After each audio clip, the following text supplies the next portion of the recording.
أعوذ بالله من الشيطان الرجيم بسم الله الرحمن الرحيم. Tanya istighfar, secara khusus masalah istighfar. Karena ada sebuah hadis Nabi SAW yang berbunyi, bisa saja rezeki seorang hamba tertahan, ya, ditahan oleh Allah, belum dikasih, ditahan dulu karena dosa yang dia lakukan. Karena dosa yang dia lakukan. Jadi dosa itu bisa menahan. Bisa saja kita mau coba masuk proyek gagal, coba istighfar kepada Allah SWT. Kan? Jadi memang ada dosa yang mengganjal, intinya begitu. Pernah ada 3 orang datang kepada Hasan Basri rahimahullah, seorang ulama tabi'in yang masyhur. Datang 3 orang ini, dan Hasan Basri ini juga terkenal dengan kesolehannya. Kalau ngomong selalu surga, neraka, rahmat dan taubat dan azab. Itu saja berputar perkataannya Hasan Basri rahimahullah. Jadi orang sering datang ke rumahnya minta nasihat. Ada 3 orang datang satu hari, antri di rumahnya. Yang satu masuk mengatakan, wahai imam, wahai kiai, wahai ustaz, saya sudah lama menikah dengan istri saya ini, tapi belum dapat anak. Sudah 10 tahun nikah nggak dapat anak. Kami sudah ikhtiar ke tabib ini, minum itu, tapi belum juga Allah takdirkan. Apa saran anda? Maka kata Hasan Basri, perbanyak istighfar.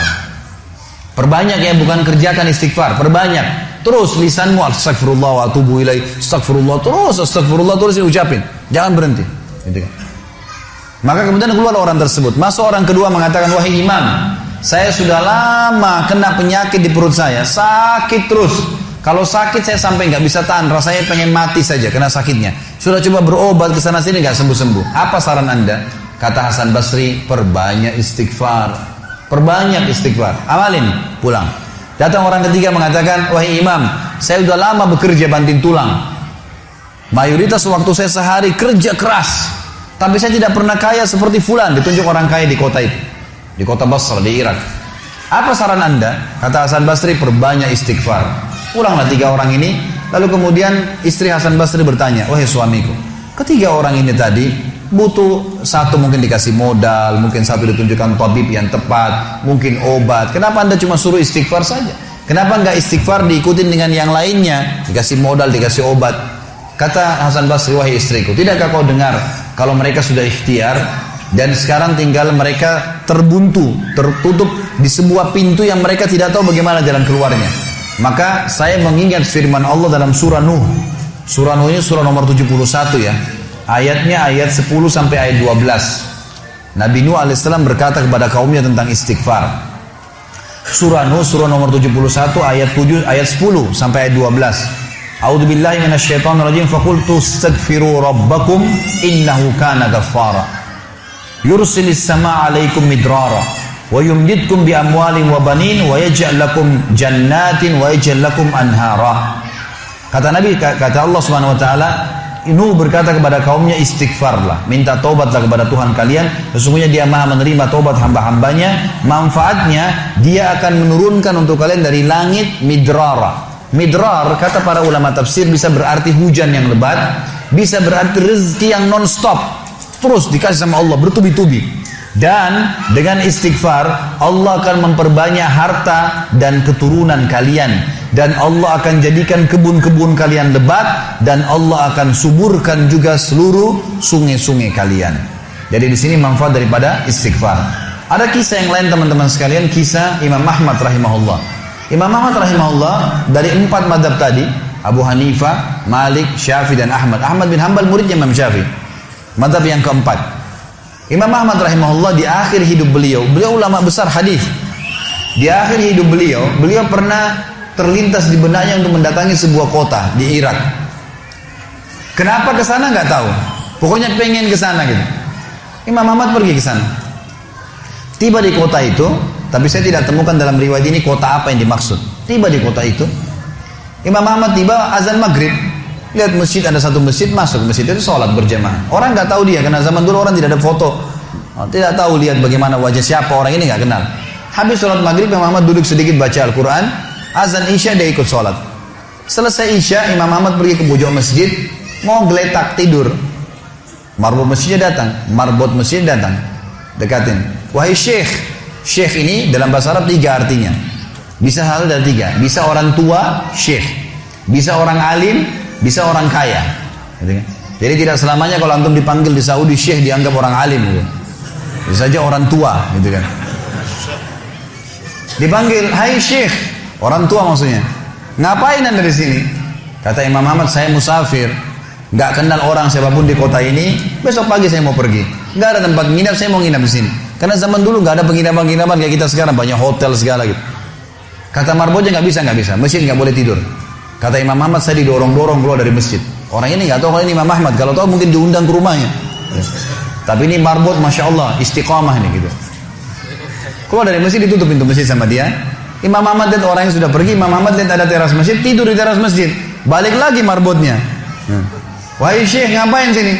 Musafir, mau tidur, nggak ada tempat nginap. Nggak bisa syekh. Teras pun nggak boleh, peraturan. Ini saya bilang tadi istiqomah luar biasa nih. Imam Ahmad bilang saya didorong-dorong ke jalanan, Waktu saya lagi didorong ke jalanan, ternyata masjid bersebelahan dengan kios penjual roti. Ada satu orang penjual roti di sebelah masjid. Lalu dia mengatakan, syekh, dipanggil Imam Ahmad, silakan ke tempat saya. Imam Ahmad pun datang. Dia bilang, saya punya rumah tidak jauh dari sini, ini kios saya, ada ruangan tempat tidur saya. Silakan anda pakai nginap, besok anda mau pulang silakan. Kata Imam Ahmad menceritakan tentang keadaan dia dengan penjual roti ini. Dia bilang, ada satu perilaku penjual roti ini yang unik. Imam Ahmad tertarik dengan itu. Dia bilang, setiap kali orang ini pecahin telur, ngambil terigu, ngambil garam, itu sambil astagfirullah wa atubu ilaih, astagfirullah wa atubu ilaih. Terus lisannya nggak pernah berhenti nih, astagfirullah wa atubu ilaih, kecuali Imam Ahmad bilang saya ajak ngomong atau dia bertanya pada saya. Kalau berhenti istighfar lagi, selalu begini. Kata Imam Ahmad, saya bertanya, sudah berapa lama kau amalkan nih? Orang itu bilang, sudah lama, dari saya masih bujang. Kebetulan orang ini sudah tua seumur sama Imam Ahmad, sudah mendekati 60 tahun lebih gitu. Baik, dia bilang, sudah lama, dari saya masih bujang. Kata Imam Ahmad, ma thamaratu istighfarik, apa manfaatnya istighfarmu? Apa yang kau dapatkan dengan istighfar yang sebanyak ini? Kata dia, tidak ada apapun yang saya minta kepada Allah kecuali diijabah. Apa saja saya minta Allah kasih, tinggal satu yang belum Allah kasih. Kata Imam Ahmad, apa itu? Dia bilang, saya minta dipertemukan sama Imam Ahmad. Lah ya, kisah nyata. Imam Ahmad mengatakan, Allahu Akbar, istighfarmu lah yang membuat saya datang ke kota ini, tidak tahu kenapa. Istighfarmu yang membuat marbot masjid mendorong-dorong saya keluar masjid. Istighfarmu yang mendatangkan saya ke tempat ini, tempat praktekmu, ke rumahmu. Karena saya adalah Ahmad bin Hanbal. Saya adalah Ahmad ibn Hanbal. Bagaimana istighfar teman-teman sekalian mendatangkan rezeki yang luar biasa. Permintaan apapun didatangkan. Seorang alim ulama biasa didatangin, ini malah didatangkan sama Allah ke tempat orang ini karena istighfarnya. Dari memperbanyak istighfar manfaatnya sangat besar. Hadis Bukhari kata Nabi SAW, siapa yang mulazamah selalu istighfar, Allah akan jadikan jalan keluar dari masalahnya dan Allah akan berikan rezeki dari tempat tidak disangka-sangka.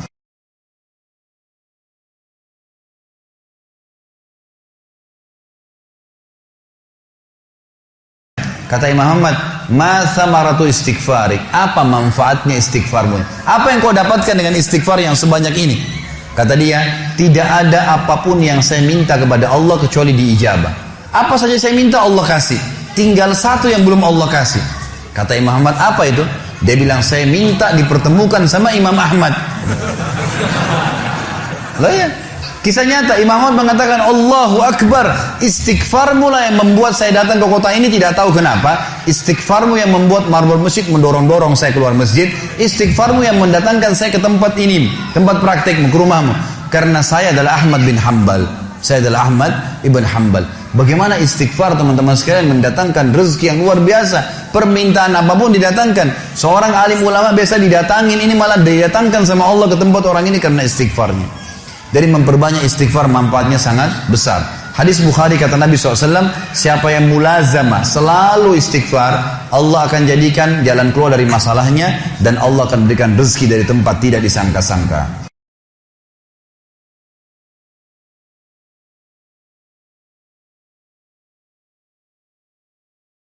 Dan Allah akan berikan rezeki dari tempat tidak disangka-sangka.